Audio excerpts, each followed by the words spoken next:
मित्रों, ध्यान को समझने के लिए मन की 3 अवस्था को समझना होगा।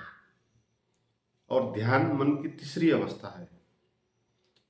पहली अवस्था है मन की चंचल मन की अवस्था, दूसरी अवस्था है एकाग्र अवस्था और तीसरी अवस्था है अमन की अवस्था, निर्विचार अवस्था।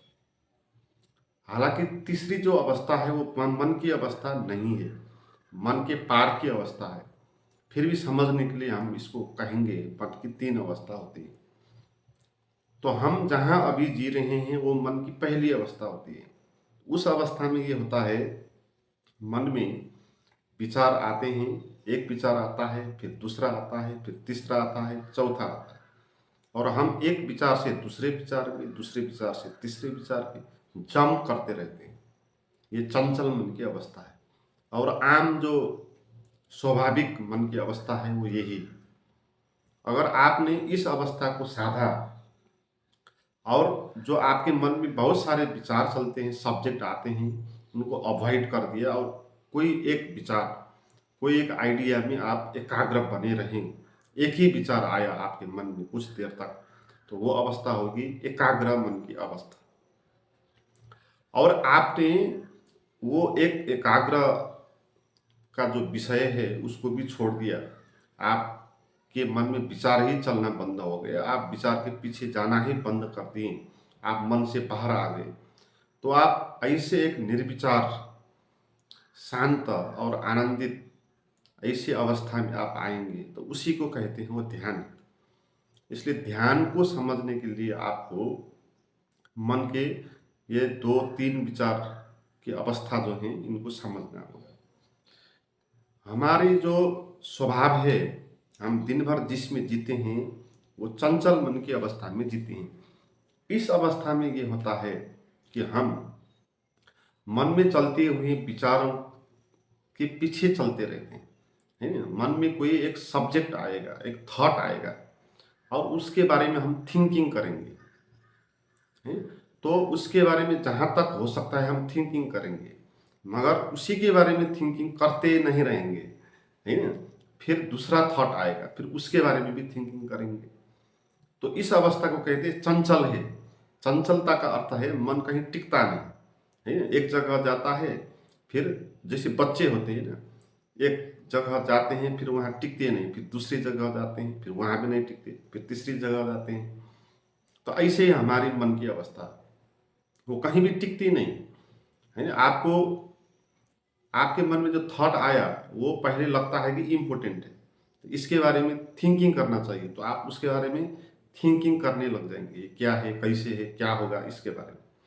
तो फिर वो सब्जेक्ट जितना आप आगे चलते जाएंगे उसके बारे में थिंकिंग करने में, उतना वो कमज़ोर होता जाएगा, है ना। उतना वो आपको अनावश्यक होता जाएगा और फिर दूसरा सब्जेक्ट आ जाएगा, फिर आप दूसरे सब्जेक्ट के बारे में सोचने लगेंगे। तो ये हमारे मन की अवस्था है और ये स्वाभाविक अवस्था है, इसी में हम जीते हैं। तो इसी का रिएक्शन बाहर भी होता है ना। इसीलिए बाहर भी हम इसी तरह जीते हैं ना। कोई एक बात करेंगे, एक काम करेंगे, फिर मन वहाँ टिकेगा नहीं, फिर आप दूसरा काम करेंगे, वहाँ भी टिकेगा नहीं, फिर तीसरा करेंगे, है। मन कहीं भी बैठेगा नहीं। तो मन की चंचल अवस्था में ये होगा, मन कहीं भी बैठेगा नहीं, कहीं भी टिकेगा नहीं।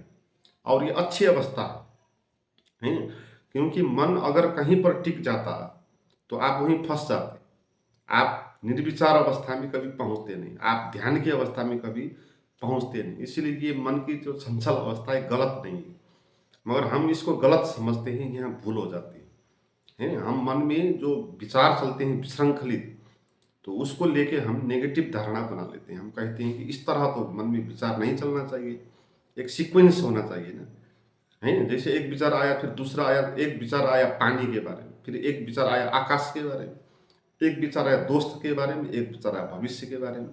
एक विचार और दूसरे विचार के बीच में संतुलन नहीं है ना। संतुलन नहीं है, सिलसिला नहीं है ना। तो जहाँ सिलसिला नहीं होता है तो हमको लगता है ये तो गलत चीज़ है, ऐसी नहीं होनी चाहिए। इसलिए हम मन की इस अवस्था के प्रति हम विरोध करते हैं और लगातार ये विरोध चलता रहता है।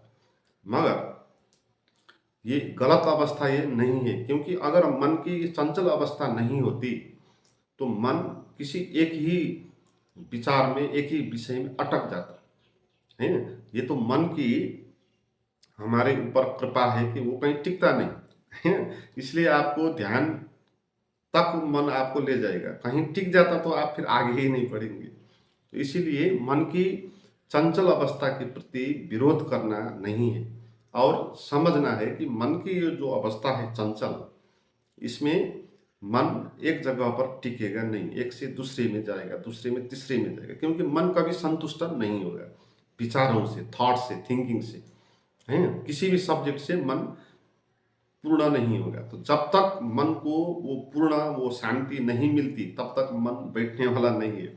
इसलिए जब ध्यान ही आपके आगे आ जाए, आप ध्यान में ही जब बैठ जाए तो ही मन शांत होकर बैठेगा, उससे पहले मन बैठेगा नहीं, और बैठना भी नहीं चाहिए। इस बात को समझना है। और मन की जो दूसरी अवस्था है वो है एकाग्र मन की अवस्था।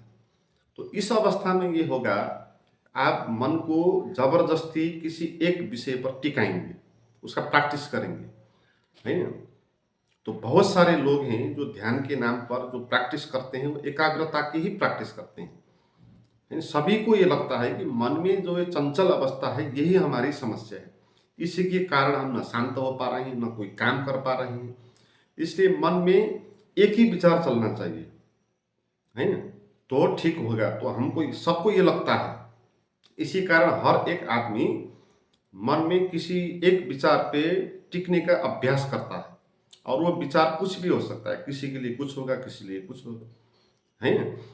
जिसको जिस विचार से ज़्यादा मजा आएगा वो उसी विचार में टिकने का प्रयास करेगा। जैसे किसी को प्रेम, सेक्स, इन बातों पर ज़्यादा मजा आता है तो उसी विचार पर टिकने का प्रयास करेगा, है, उसी के बारे में थिंकिंग करने का प्रयास करेगा।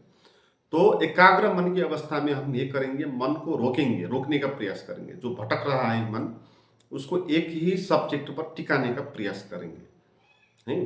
तो ये जो समझ है हमारी कि मन एक ही जगह पर अगर टिक जाएगा तो शांत होगा, तो आनंद होगा, तो हमको मिल सकता है कुछ, तो हम क्लियर हो जाएंगे, तो इस तरह लगता है।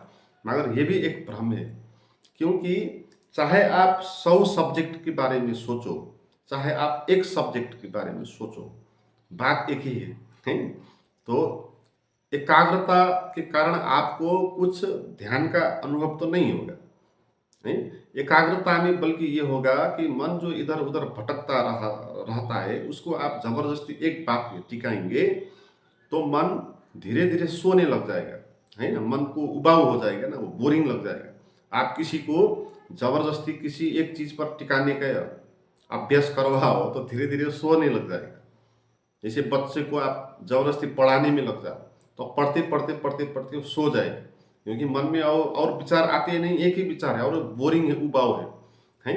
तो किसी एक बात को जब आप मन में देंगे, टिकाएंगे मन को उस बात में, तो मन धीरे धीरे धीरे धीरे उसमें सोने लग जाएगा, है ना। तो इस कारण हमारे शरीर में, हमारे मन में एक नशा सा आएगा, एक बेहोशी आएगी, और हमको लगेगा ये बेहोशी ही महत्वपूर्ण है ना। तो नींद हमको अच्छी लगती है ना, तो नींद लगने का कारण भी यही है। जब तक आपके मन में अनेक विचार चलते रहते हैं तब तक आपको नींद नहीं लगती। जब विचार चलना बंद हो जाते हैं, एक ही विचार बचता है, तब आपको नींद लगती है। क्योंकि मन या तो चलेगा या तो सोएगा, है ना। एक ही विचार देंगे तो वो सोएगा। इसलिए जो भी साधना करते हैं एकाग्रता की, हालांकि अध्यात्म में एकाग्रता को ही कहा गया कि ध्यान है। बहुत सारे जो परंपरावादी होते हैं, जो ध्यान कहते हैं ना, वो सब एकाग्रता को ही ध्यान कहते हैं।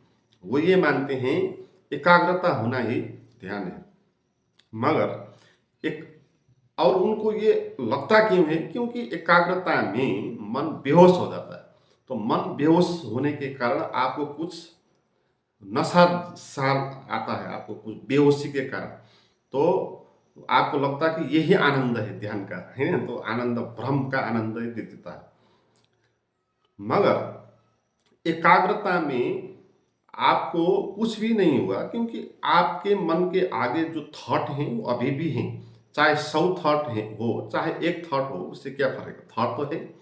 चाहे मन 100 थॉट के पीछे चलता रहे, चाहे एक थॉट के में टिका रहे, तो उससे क्या फर्क पड़ेगा, मन तो थॉट पे टिका है ना। तो ध्यान, जब तक मन थॉट पे टिकेगा तब तक नहीं होगा। इसलिए एकाग्रता ध्यान नहीं है, है। तो ध्यान ये तीसरी अवस्था है और ये मन की अवस्था नहीं है।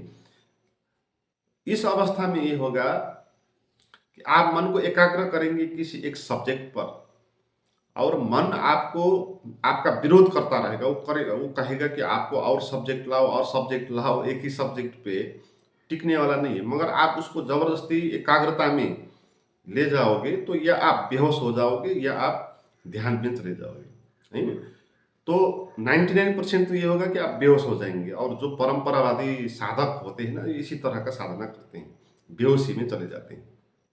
मगर यहाँ पर आपने मन को वो एक सब्जेक्ट भी नहीं दिया, है ना। आपने न मन को 100 सब्जेक्ट दिया, न एक सब्जेक्ट दिया, आपने मन के आगे कुछ सब्जेक्ट ही नहीं दिया। तो अब मन क्या करेगा, है ना। एक सब्जेक्ट दिया तो सोएगा, बेहोश होगा। अनेक सब्जेक्ट दिया तो खुश होगा, चलने लगेगा, यहाँ वहाँ मजा आ जाएगा उसको। मगर उस आपने मन के आगे कोई सब्जेक्ट ही नहीं दिया, तो फिर अब मन क्या होगा, फिर मन यहाँ पर मिट जाएगा, है ना। मन यहाँ पर नहीं रहेगा। तो आपको फिर ऐसी एक स्थिति का अनुभव होगा जिसको कहते हैं वो अमन की स्थिति है, जिसको कहते हैं जो ध्यान की स्थिति है, इसी को ध्यान कहते हैं। और यही सच स्थिति है, यही हमारा स्वभाव भी है। क्योंकि जहाँ तक मन की स्थिति होती है वहाँ तक भ्रम होता है। क्योंकि मन की स्थिति में ये होता है, सब्जेक्ट पर मन थिंकिंग करता रहता है, और मन एक कल्पना होता है ना, उस शब्दों का जाल होता है। और मन के द्वारा जो भी चीजें आपको अनुभव में आती है वो सब विचारों का जाल होता है, कल्पनाओं के जाल होता है, वह तथ्य वहाँ होता नहीं। क्योंकि मन तो सत्य का पर्दा है ना, आगे मन है, शब्दों का जाल है, तो आपको सत्य दिखाई नहीं पड़ता। मगर जब सब शब्द समाप्त हो जाएंगे, सब विचार चलना बंद हो जाएगा, तो आप शून्य रह जाएंगे, कुछ भी वहाँ बचेगा नहीं। तो उस अवस्था में कोई पर्दा नहीं होगा छेकने के लिए, और आप जो हो, जो सत्य हैं, वो आपके आगे प्रकट हो जाएगा। तो ये जो स्थिति है इसको कहते हैं ये ध्यान की स्थिति है। तो अब ध्यान कैसे करें, तो इस स्थिति में कैसे आए, तो इसको तो पहले ये समझना होगा कि मन की जो चंचल स्थिति है उसको, उसका विरोध करना नहीं है, है ना। तो फिर मन को आप किसी एक बात पर टिका सकते हो, एकाग्रता के ध्यान भी आप कर सकते हो, मगर इसमें आपको सावधानी अपनाना होगा, है ना। वो एक माध्यम के रूप में आपको ये करना है एकाग्रता। इस तरह नहीं करना है कि एकाग्रता ही साध्य है, ऐसा नहीं। एकाग्रता को साधन की तरह लेना। हमको मन को मिटाना है ना, तो मन को मिटाने के लिए पहले हम मन को कुछ चारा देंगे, है। जैसे मछली मारने के लिए आटे में कांटे लगाते हैं, है ना, ऐसे ही मन को भी मिटाने के लिए हम उसको आटा लगाएंगे, तो उसको लुभाएंगे, तो उसके लिए हम उसको कुछ सब्जेक्ट देंगे, एकाग्रता, है ना। और इसमें जो आपको पसंद हो वो सब्जेक्ट दे सकते हैं। कोई अपना भगवान जिसको मानता है उस सब्जेक्ट पर कर सकता है, कोई मंत्र जप करता है ना, जैसे राम राम राम राम कहते हैं ना, कोई ओम करता है कोई ये सब एकाग्रता की ही तरकीब है। यहाँ कोई ना भगवान है ना कोई ओम है ना, ऐसा नहीं। ये आप ओम भी मत करो, राम राम भी मत कहो, आप Coca Cola Coca Cola Coca Cola कहो तो भी काम चल जाएगा क्योंकि यहाँ पर मन को एक सब्जेक्ट देना है बस। उस जिस सब्जेक्ट में मन टिके, तो मन के आगे एक सब्जेक्ट देना है। तो आप लगातार ओम ओम करते रहो करते रहो करते रहो, और मन में और विचार आते जाएंगे आते जाएंगे, आप उसको छोड़ दो। आप एक ओम को ही ध्यान दो, ओम को ही सुनो, जो आप उच्चारण करते हो ओम, तो उसका साउंड ही सुनते रहो सुनते रहो सुनते रहो, मन को इधर उधर मत जाने दो। तो मन वहाँ से भागने का प्रयास करेगा, और सब्जेक्ट पर कल की बात, भविष्य की बात, यहाँ वहाँ की बात लेके आएगा आपको वहाँ से जाने के लिए। क्योंकि मन को एकाग्रता पसंद नहीं है, यानी किसी को भी बंधन पसंद नहीं है ना। एकाग्रता एक बंधन है। आप किसी पंछी को पिंजरे में रखेंगे तो वो तड़फड़ा जाएगा वहाँ, है ना। मगर आप उसको रखते जाएंगे रखते जाएंगे रखते जाएंगे तो धीरे धीरे वो तड़फड़ाना बंद हो जाएगा और उसी में एडजस्ट हो जाएगा, है ना। तो ऐसे पिंजरे में जो पंछी बंद होते हैं ना, तो बाद में जब पिंजरे खोल देंगे तो फिर वो वापस आके पिंजरे में चला जाएगा, तो हैबिट बन जाएगी, है ना। तो पहले मन इस तरह तड़फेगा, वहाँ वो बैठने का उसका मन नहीं होगा। मगर आप उसको वहाँ रोक के रखेंगे, उसको पिंजरे में रखेंगे, वो जो एकाग्रता है वो मन मन को पिंजरा देना है। आप उसको एक सब्जेक्ट पर, क्योंकि वो भटकता है यहाँ वहाँ, उड़ता है यहाँ वहाँ इस पंछी की तरह, तो उसको आपने एक जगह पर टिकाना है। तो एक जगह पर टिकाने के लिए बहुत सारे मेथड है, जैसे मैंने कहा मंत्र हो गया एक, ऐसे ही सांस को देखना है ना, जैसे प्राणायाम कहते हैं ना, भीतर आई सांस को देखो और बाहर निकली सांस को देखो। आप सांस को देखते रहो, सांस कहाँ पर है, अभी भीतर है, अभी बाहर जा रही है, अभी बाहर रुकी है, और फिर भीतर जा रही है, बाहर आ रही। तो इस सांस को ही आप देखते रहो। तो आपने क्या किया, मन के आके एक ही सब्जेक्ट रखा, है ना। तो मन यहाँ वहाँ जाएगा, भटकेगा, तो भी आपको लौट के सांस पे ही आना है। फिर सांस पे ही ध्यान देना है कि सांस कहाँ पर है, भीतर जा रही है, बाहर आ रही है। तो ये भी एकाग्रता की विधि है, जिसको विपश्यना कहते हैं, है ना। तो कई सारी विधि हैं, जैसे ऑब्जर्व करने वाली विधि हो गई। तो आपको मन में देखना शुरू कर दो, विचारों को देखना शुरू कर दो, है ना। तो विचारों को विचारों से ही आप देखेंगे तो भी एकाग्रता का अभ्यास वहाँ हो जाएगा। आप जो भी आपके आगे आएगा उसको आप देखना शुरू कर दो, है ना। जो भी विचार आएगा उसको देखना है, बस उसी विचार में टिक के रहना है। तो मन को टिकाना है ना कहीं पर। तो कुछ भी आप दे सकते हो। आप भगवान का, कृष्ण का जो भक्त हो, तो कृष्ण के रूप को आगे रख के मन को वहाँ पर टिका सकते हो। आपके आगे कोई नहीं, एक पेड़ को याद करके पेड़ के आगे भी मन को टिका सकते हो। तो ये एकाग्रता करने की तरकीब होती है। तो इसको आप करना है ना। इसके बाद ही आपको ध्यान का, आपको डायरेक्ट चंचल मन से अमन की स्थिति में जाना बहुत मुश्किल होगा। इसके लिए बड़ी प्रज्ञा चाहिए, बड़ी समझ चाहिए। इसके लिए आपको मन जिन विचारों पे चलता है वो सब व्यर्थ हैं, इसका अनुभव आपको होना चाहिए। तो ही आप मन में चलती हुए विचारों के पीछे नहीं जाएंगे, है तो मन वहां से हट जाएगा। अब मन में जो विचार चलते हैं ना, तो उसके पीछे मन क्यों जाता है, क्योंकि मन को लगता है कि वो विचार, वो थॉट, वो सब्जेक्ट इंपॉर्टेंट है, इसीलिए वो जाता है। मगर आपको अगर ये ख्याल आ गया कि मन में जो भी विचार चलते हैं, इन विचारों का कोई वैल्यू नहीं, ये केवल शब्द के जाल है, इनके पीछे जाने से कुछ होने वाला नहीं है।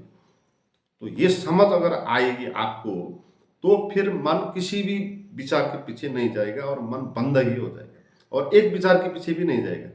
तो ये जो ज्ञान की समझ है, तो इस ज्ञान की समझ से भी आप ध्यान में प्रवेश कर सकते हो। और अगर आप इससे प्रवेश नहीं कर पाते हैं तो आपको फिर ये एकाग्रता की विधि से ध्यान में आना होगा। तो ये दो ही विधि हैं, एक ज्ञान का मार्ग है, एक ध्यान का मार्ग है। तो जो ध्यान का मार्ग है उसमें आपको एक सब्जेक्ट के आगे आपको टिकाना है। तो मित्रों, इस तरह घर बैठे आप अभ्यास कर सकते हो दोनों किस्म के। और मैं इसमें सोच रहा हूँ कि आपको एक ऑनलाइन कोई सत्संग कार्यक्रम रखूं, जिसपे मैं आपको गाइडेड तरीके से मेडिटेशन और ये ज्ञान की बातें शेयर कर सकूं। तो उस प्रोग्राम में जुड़ने के लिए आपको एक अलग सा ग्रुप मैं बनाऊंगा, उसमें आपको जुड़ना होगा। तो उसका लिंक डिस्क्रिप्शन में मैं दे दूंगा। तो कब वो प्रोग्राम होगा, किस समय होगा, तो आगे उसकी जानकारी अ, आती जाएगी।